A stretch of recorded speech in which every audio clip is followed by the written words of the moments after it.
والإسلام ديني ومحمدا رسول الله ويقيني.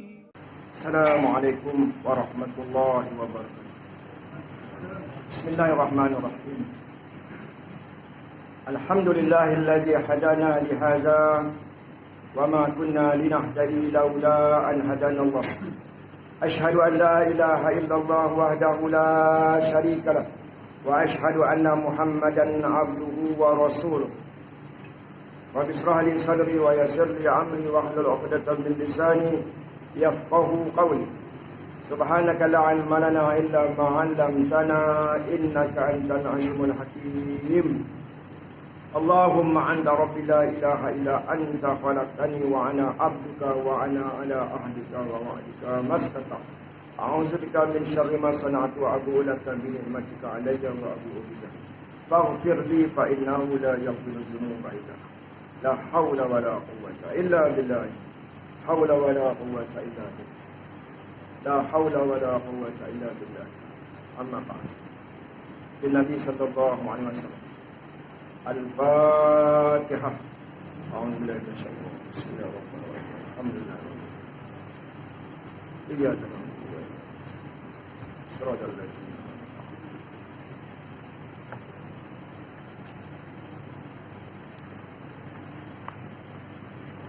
kita selawat 10 kali. Bismillahirrahmanirrahim.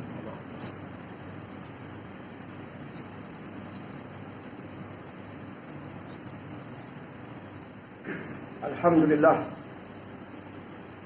Segala puji-pujian bagi Allah, Tuhan yang maha baik, yang senantiasa baik sesungguhnya terhadap kita dan seluruh makhluk amin.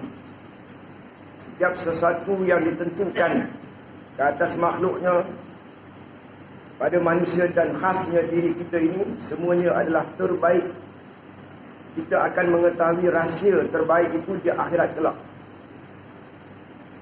Jadi di dunia ini dia menguji kita, ditakdirkan kita ini seumpama roda silih berganti antara nikmat dan ujian, tetapi semuanya itu baik-baik saja untuk kita. Maka insya-Allah pada malam ini kita akan sambung pengajian kita halaman 219 bermula daripada perenggan yang yang keempat, Muhammad bin Wasi'.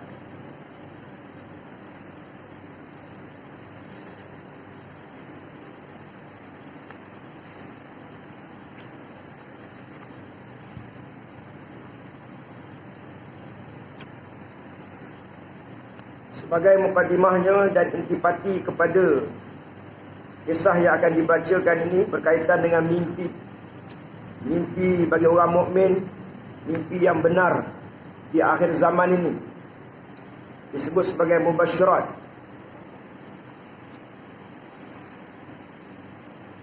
Qala Nabi sallallahu alaihi wasallam, ru'ya ar-rajul al-muslim as-salih juz'un min 70 juz'an min an-nubuwah.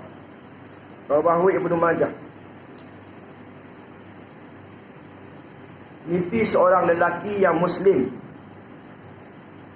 maknanya termasuk perempuan lah. Macam Assalamualaikum, termasuk perempuan lah. Ru'ya ar-rajul al-muslim, mimpi seorang lelaki yang Islam, muslim, yang soleh, yang baik, yang beriman. Juz'un, satu juzuk daripada 70 juzuk bahagian kenabian. Hadis riwayat Ibnu Majah.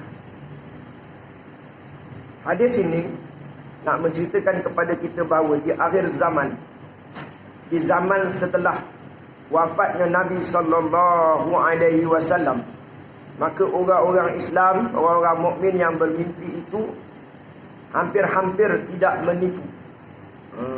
Kalau orang mukmin lah, bahas panjang itu. Jadi balik kepada halaman 219 ini.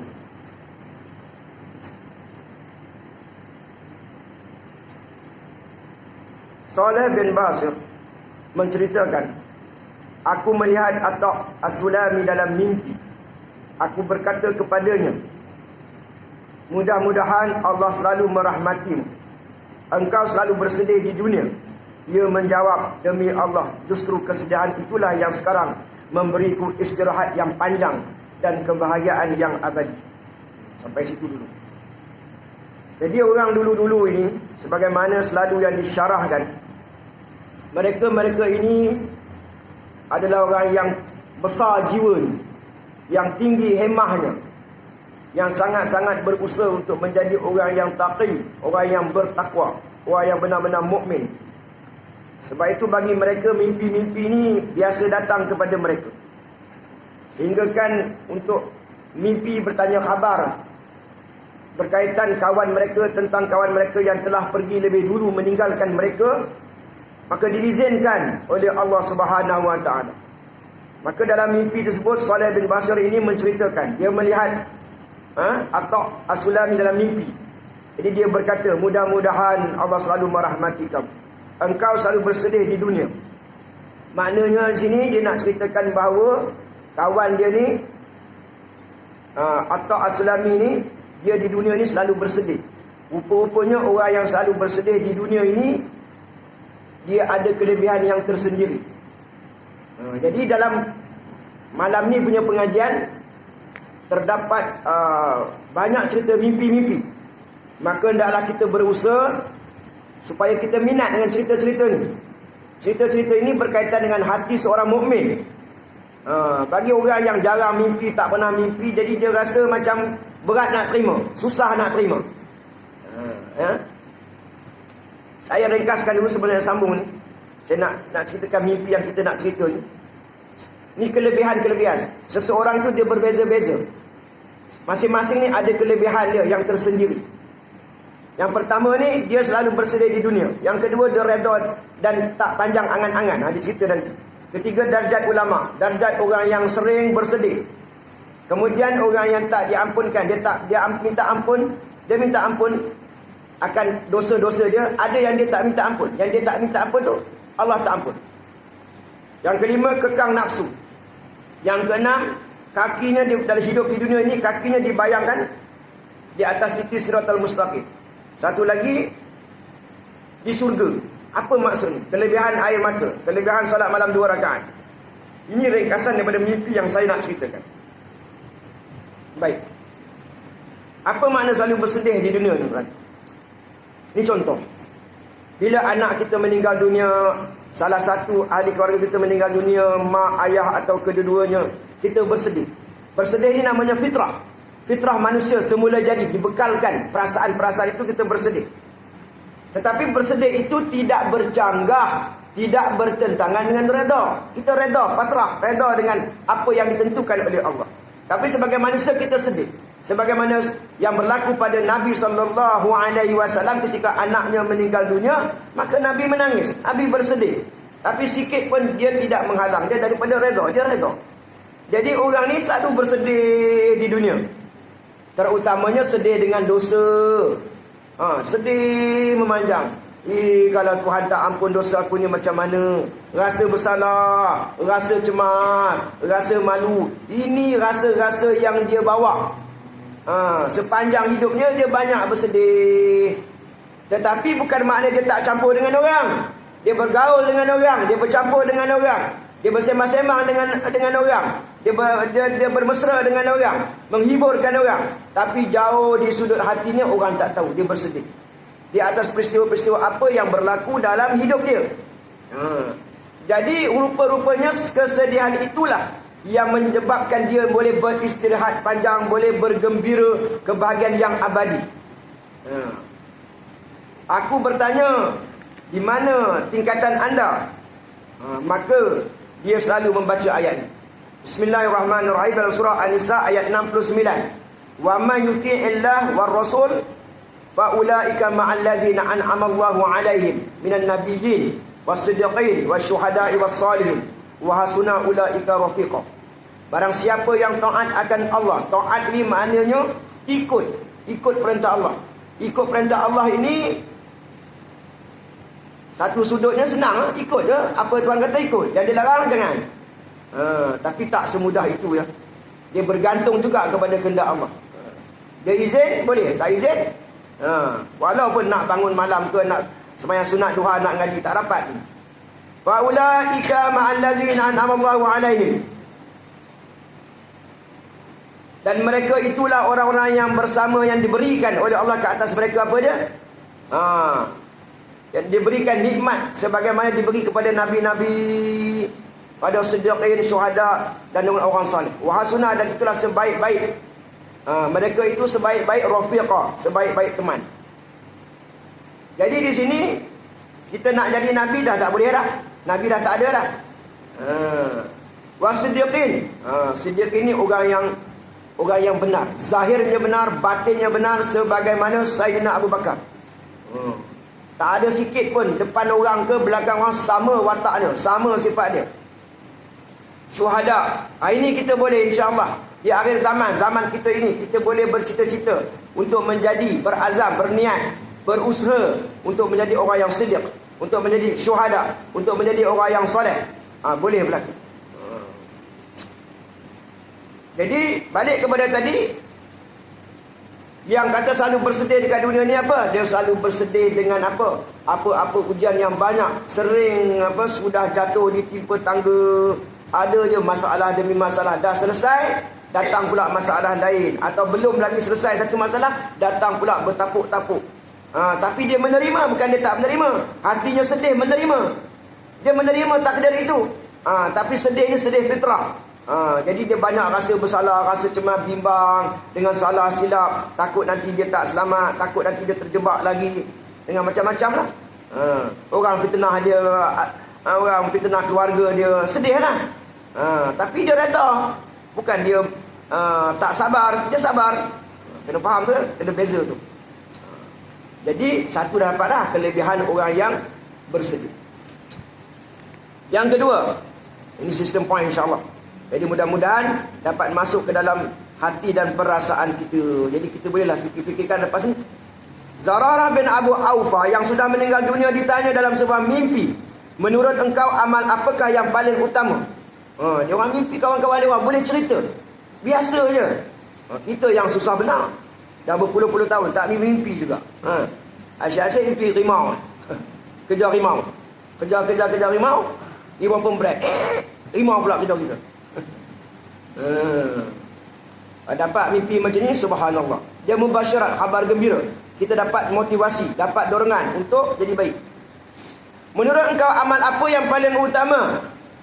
Dia menjawab redha dan tidak panjang angan-angan. Maka bagi dia, macam kata berbeza-beza orang yang boleh kelebihan ni. Redha ni mana apa saja yang berlaku pada dia terimanya. Okey je, baik je berlaku. Dan tidak banyak angan-angan tu, maknanya kalau dia tak ada kata nak hidup sekali lagi, kalau Allah panjangkan umur, tak apalah. Kalau tidaklah, tak adalah dia, esok macam mana akan datang perancangan dia, plan panjang dia. Tapi plan panjang ni boleh, tapi ini maknanya rancangan panjang kita ni ke dunia. Lebih bersifat duniawi. Itu yang disebut angan-angan. Tapi kalau kita jangka panjang, kita nak buat buku, kita nak zikir sekian-sekian, sebulan nak habiskan berapa ribu selawat, itu tidaklah disebut sebagai angan-angan. Ini angan-angan ni benda yang tak baik, benda yang bersifat dunia. Benda apa makna amal dunia?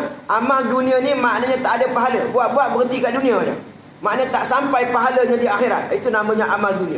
Yang namanya amal akhirat itu pula ialah bila kita buat sesuatu walaupun bersifat dunia, makna kerja tu kerja dunia. Tetapi bila kita buat tu atas dasar iman, atas dasar takwa, mencari rezeki yang halal. Ya Allah, aku ni hari ni keluar ni nak mencari rezeki yang halal untuk menanggung anak bini aku, ya Allah. Maka engkau permudahkanlah, ya Allah. Yassir wala tu'assir. Maka kita dapatlah pahalanya pula. Ikhlas pula lagi. Maka dengan mencari kerja-kerja dunia itu boleh membawa kita kepada syurga dengan rahmat dan kasih sayang Tuhan. Jadi di sini tadi bersedih, yang ni redha, yang ni tak banyak angan-angan. Semua tu boleh bawa kepada syurga. Jadi yang paling susah ni redha lah. Redha ni paling susah. Setiap hari yang berlaku pada kita 24 jam tu, setiap saat tu, semua tu takdir lah, nak kena redha, nak kena terima. Baik ke buruk nak kena terima. Bukan senang. Dia kena mujahadah. Mujahadah ni maknanya menundukkan nafsu tak sudah-sudah sampai ke mati. Yang ketiga pula, Yazid bin Ma'dzur bermimpi melihat Al-Auza'i Yazid berkata kepadanya, wahai Abu Am, tolong tunjukkan aku amal yang boleh aku gunakan untuk mendekatkan diri kepada Allah Subhanahu wa taala. Al-Auza'i menjawab. Ini maknanya orang mati ni dia boleh apa? Dia boleh jawab, bagi panduan pada kita. Lagi kita ni orang yang tak faham sangat agama mendalam, dia kata mengarut. Tengok peristiwa Isra' Mi'raj. Bila mana Nabi SAW naik daripada satu tingkat ke satu tingkat ke satu tingkat, dia berjumpa dengan contohnya Nabi Musa alaihissalam. Lalu ditanya kan, ini bersama ni Muhammad. Maka Nabi Musa tanya, sudahkah dia diutuskan? Sudah. Maka masuk. Maka Nabi Musa mendoakan dia. Maknanya orang yang dah mati mendoakan orang yang hidup boleh. Orang yang hidup mendoakan orang yang mati pun boleh. Jadi kalau kita susah sangat nak fikir, balik kepada sifat 20 yang Nabi Musa alaihissalam yang telah wafat mendoakan untuk Nabi Muhammad yang masih hidup. Kenapa tak boleh benda tu masuk dalam harus ke? Allah tak boleh ke? Allah tidak berkuasa ke yang membenarkan, yang mengizinkan, yang mengharuskan Nabi Musa mendoakan Nabi Muhammad yang masih hidup? Tak ada masalah. Harus saja. Harusnya boleh dia izin, boleh tak izin. Harus.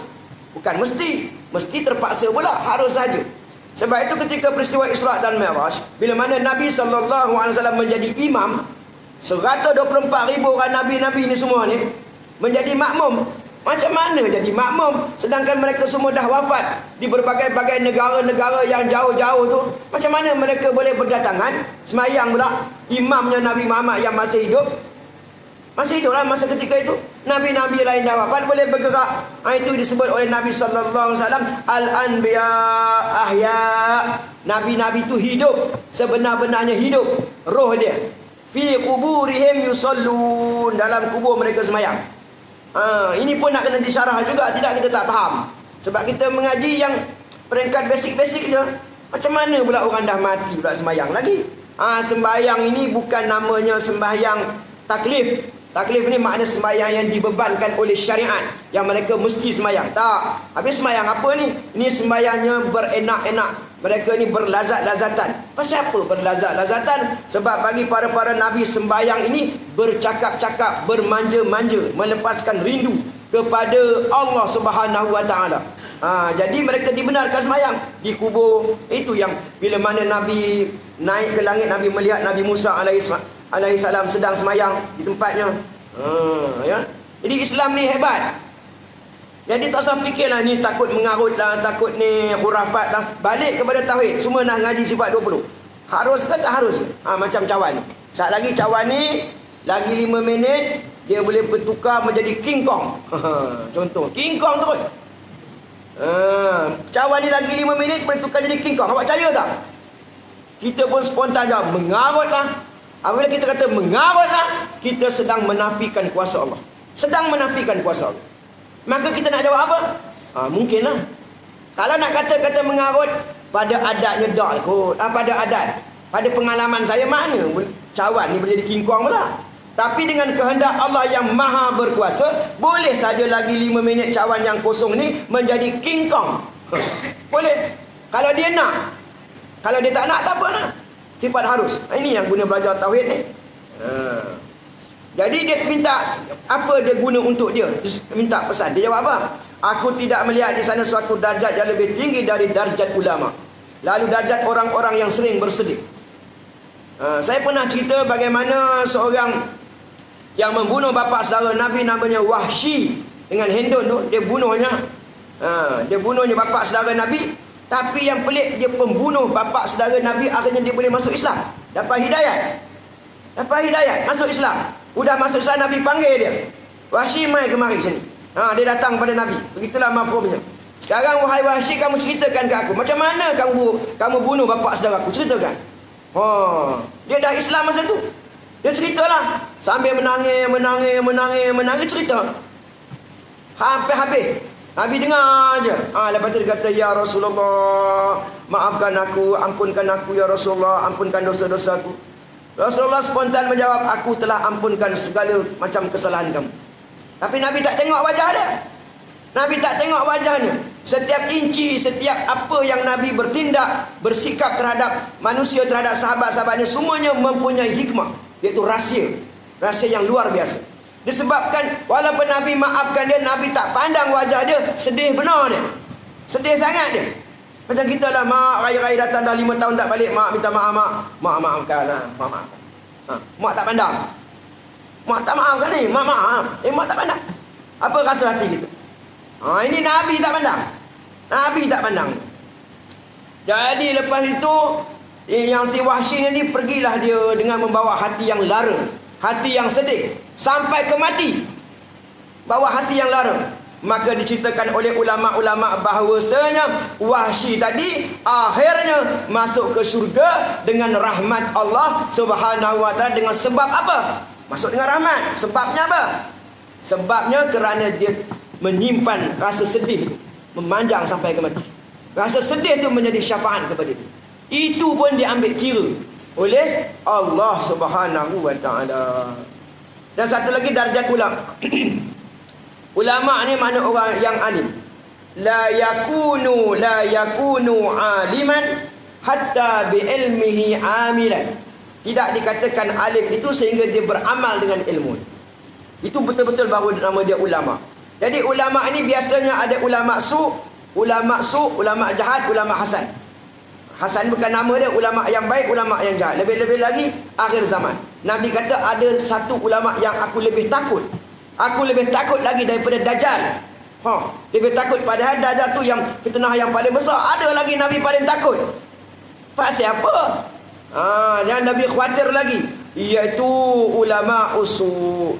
Dia kalau dia Dajjal, dia terang-terang ada dekat dai dia perkataan kafir tadi. Kalau ulama dia tak tulis sana jahat ke baik, wataknya baik, cakapnya baik-baik, rupanya bawa orang kepada perpecahan, bawa orang kepada pergaduhan. Sebenarnya bila bawa orang kepada pergaduhan, nampak bunyinya macam benar, tapi rupanya dia bawa ke neraka. Jadi orang ingat ke syurga, jalan-jalan ke syurga. Siapa yang faham, faham. Siapa yang tak faham, tak faham. Nampaknya macam betul, nampaknya macam bagus, rupanya tak betul. Akhirnya ramai yang tertipu. Sebab itu kata Nabi SAW, yushiku ayati ala nas zaman la yabqa minal islam illa ismu wa la yabqa minal quran illa rasmu wa masajiduhum amiratun wa hiya kharabun minal huda wa ulama'uhum syarru man tahta adimis sama min indihim takhudul fitan wa fihim ta'ud, rawahul Baihaqi.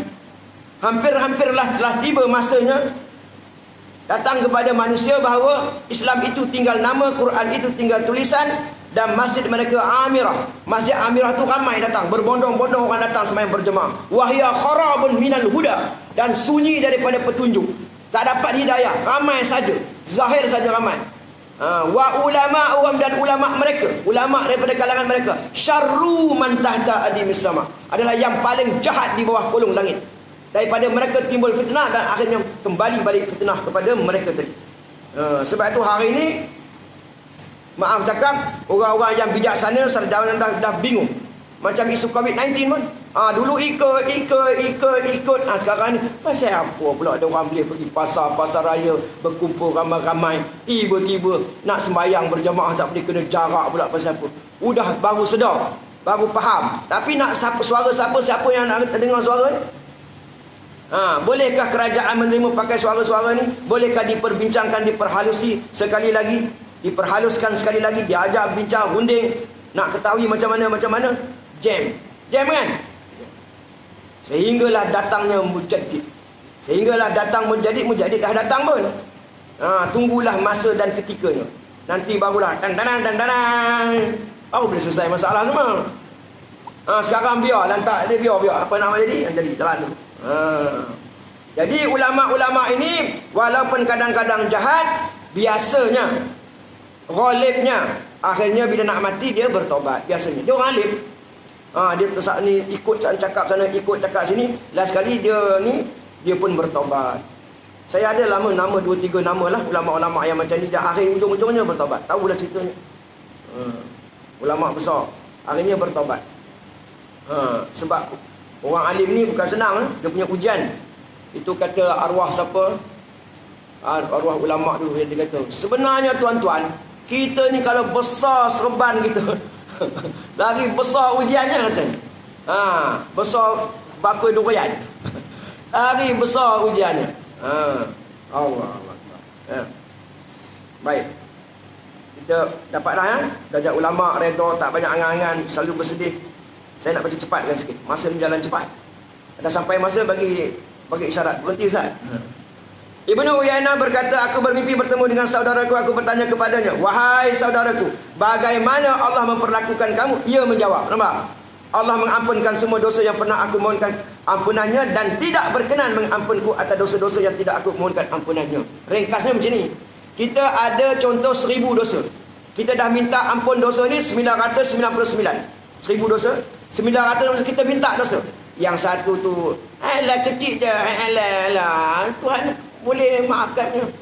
Kita tak usah minta. Faham tak? Yang tadi berat ke kecil sederhana kita minta ampun. Yang ni kita tak minta. Maka yang satu tu tak diampuni. Maknanya kita kena minta semua.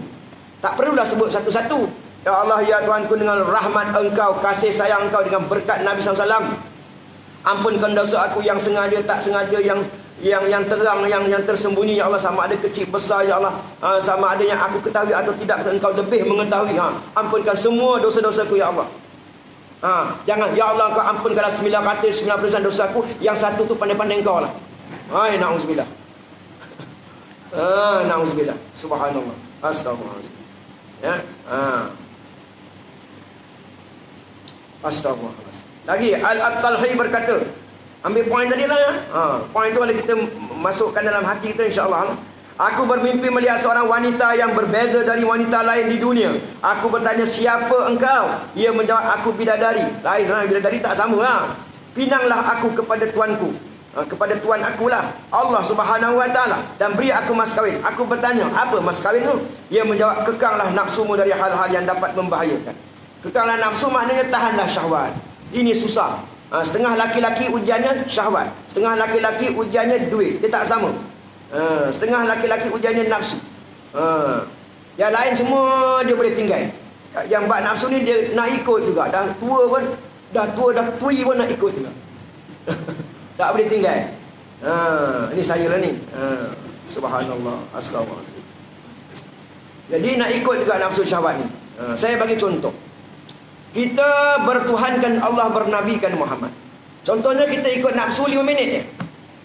24 jam, 23 jam lebih tu 5 minit je. Kadang-kadang kita ikut nafsu. Nafsu ni banyak lah. Nafsu yang terhalang, nafsu yang haram. Makan pun ada ketikanya haram dan melampau-lampau, betul tak? Apa pun tak kira lah ikut nafsu. Yang kata nafsu amarah bisu ni, ikut nafsu 5 minit je. Bermakna masa kita tadi ikut nafsu, ketika itu kita sedang bertuhankan nafsu, tidak bertuhankan Allah. Ketika itu. Jadi bila mati masa tu, masa ikut nafsu 5 minit tadi mati tu, mati kafir ke? Tidak. Mati su'ul khatimah. Mati su'ul khatimah. Mati kesudahan yang buruk ketika sedang ikut nafsu. Jadi ini pun nak kena bersihkan. Jadi mudah-mudahan tak adalah kita ikut nafsu. Kalau dah ikut nafsu, kenalah bertaubat. Yang disebutkan di sini saya ada catat, mudah-mudahan. Subhanallah. Kata Nabi SAW, raja'na min jihadil asghar ila jihadil akbar. Qalu wa mal jihadul akbar? Qala jihadul qalbi. Kami baru saja pulang daripada jihad yang kecil. Jihad kecil je, lawan orang-orang kafir tu jihad kecil. Tak besar mana pun. Mudah je. Kita tahu Allah berkuasa. Ini orang-orang kafir ni tak berkuasa. Kita pun berani nak kalahkan dia orang. Tetapi Nabi kata kita baru balik perang tadi, perang tu kecil lah. Kita kembali kepada satu jihad yang besar. Apa dia? Lawan jihadul akbar, iaitu lawan hawa nafsu. Hadis riwayat Al-Baihaqi. Jadi melawan nafsu ni, yang kata wira, yang kata hero ni, orang yang boleh menundukkan nafsu, kan? Nafsu nak makan durian ke, aku dah lama tak makan apa ni, musang king ni. 2 tahun ni ada duit ni, inilah masanya, kan? Tiba-tiba kita tak nak makan, senang. Dah ada depan mata kita, tak apalah apa makan. Senang. Susah. Dalam kita beli ke ayam panggang apa benda ni, kan? Apa nama tu pasar malam tu, ayam apa tu? Percik-percik. Kita memang semangat nak makan ni. Bila sampai depan mata kita pun tak ada makan, bagi cucu dia makan. Boleh? Bukan senang, kita nak tu. Dia tak sama dengan orang. Walaupun contohnya orang tak suka jagung rebus, kita suka jagung rebus, contohnya. Jadi itu yang menjadi ujian bagi kita. Dia kamu memang tak makan, dia memang tak suka. Kita memang itu favourite kita. Dia tak sama. Seorang suka milu kepal, orang ABC. Yang mana menjadi ni? Kita nak milu kepal ni dah lama tutup ni, buka pula. Kita beli 5 tu. Dah sampai masa tahan nafsu. Tahan nafsu tu. Tak nak lah makan. Makan. Senang. Tak senang. Kita beli durian, beli rambutan. Kan? Rambutan yang kurang ni, itu kita bagi jiran. Yang musangking kita makanlah durian. Bukan senang. Itu kalau kita nak kaji satu-satu tu, ya Allah. Nak jadi orang yang bertakwa, yang benar-benar beriman, yang benar-benar ikut Nabi, subhanallah. Susah tuan-tuan, susah. Ujian ni banyak. Allahu Akbar.